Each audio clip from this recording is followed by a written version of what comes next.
Hey everyone, I wanted to check in because I know this is a really rough time for everyone and it seems like things are changing day by day. And I know if you're like me in California, this is really a strange time and something that none of us anticipated. Many of us are home with our kids because schools are closed. Many of you are working from home, or many of you are in the shock of your life because your businesses are closed and you're probably in shock wondering what your financial future looks like. So people are in all sorts of different places. And for those of you who are on the front lines in healthcare, thank you so much for the work you're doing. I can't imagine the stress you're under and all the great work you're doing. Thank you. I wanted to talk about something that has come much more to my attention this week as I've been listening to patient after patient and also people in my life coming to me saying they're hearing things about suicide. And it's actually not that surprising to me. I did write an article earlier this week that is on my webpage and also my Facebook page regarding this because lots of factors contributing to suicide are going on right now.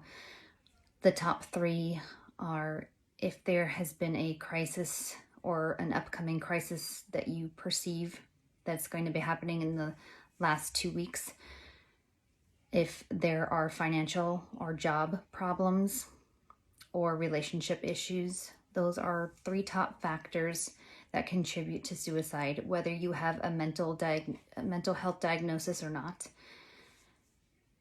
You know, suicide is one of the leading causes of death in the United States already. And when we're being faced right now with, not in the United States alone, but the world, with this crisis that none of us anticipated.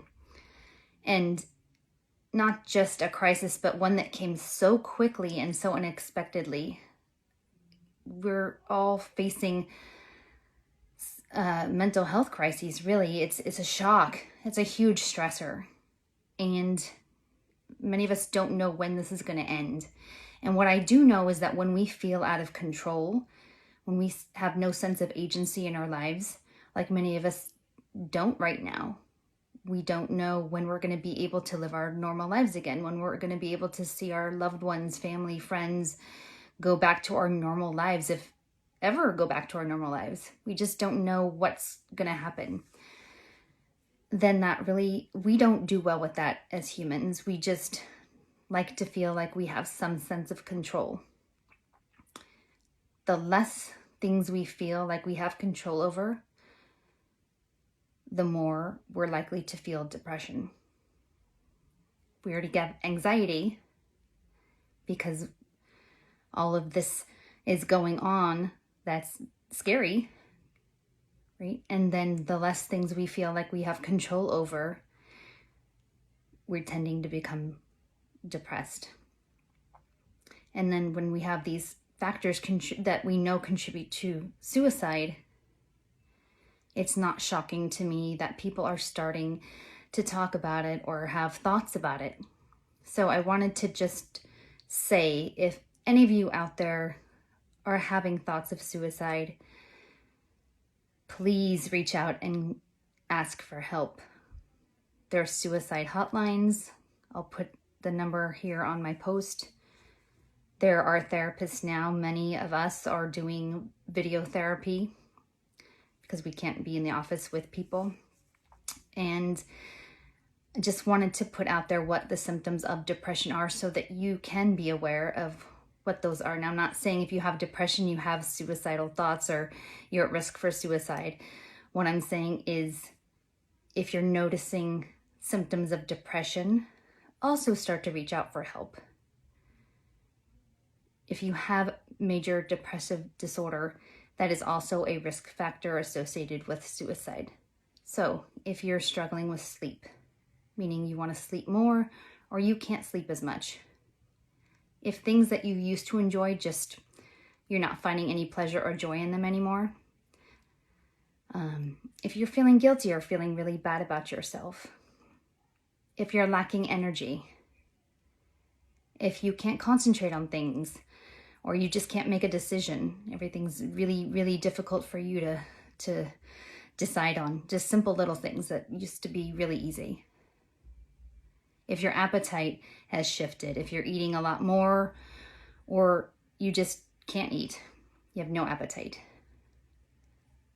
If your body is slowing, if people have noticed and said, gosh, you're moving really slow, or you feel like you're walking through like sand and it just takes a lot to move.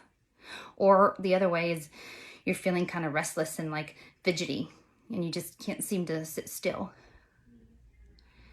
And as I said, if you're starting to have suicidal thoughts. Now, if it goes beyond that and you're actually thinking of a plan or you have a way to kill yourself, that goes beyond. So please, if that's happening, again, call the suicide hotline, call for a therapist, call for help, because that's something serious. Please reach out to somebody. That's not something that you want to hold in and keep inside. And remember, you can't really tell if somebody is thinking about suicide. Most of the time, people, when they're thinking about it, it's not like you can tell. People often say, gosh, when somebody unfortunately has gone through and committed suicide, sometimes people say, well, they seemed just fine or they seemed really happy. And that's oftentimes the case. So, check in with each other as you're, especially if people that are staying at home and they're alone, they're not with anybody, just reach out, check in, ask them how they're doing. There's lots of ways to connect with each other right now. FaceTime, Skype, any different number of ways just to stay connected. Pick up the phone, text. Anybody that is kind of isolated or going through something, major losses right now, maybe their restaurant closed or their business or they're out of work or they're really freaking out about what's happening, okay? So I know this is kind of a somber post, but I think it needs to be said because there's a lot of people going through a lot right now, not just the fear of getting this illness, but how all of this is affecting everyone's lives in so many different ways. All right, guys, I will check in with you later this week. Stay safe, stay healthy, and take care of yourselves.